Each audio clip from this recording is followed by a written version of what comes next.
ibaksa ang Republika ng Pilipinas sa pamawalaan ni Gloria Macapagal Arroyo. Inyo itong makikita dahil sa katarataduhan niya.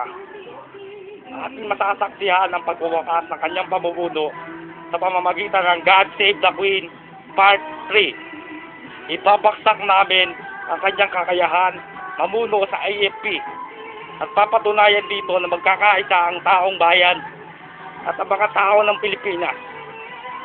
Ang walang niyang pangulo natin ay naghahayag ng giyera at katarantaduhan ng katawilian.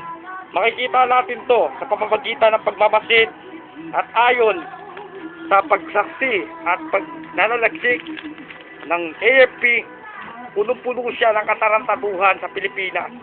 Ang ginagawa niya ay katiwalian. Mabuhay ang kasaysayan ng mga sundalo at ng Pilipino na nag-aani sa ating bansa. Isa siya sa mga dapat mawala. Inyo itong masasaksihan.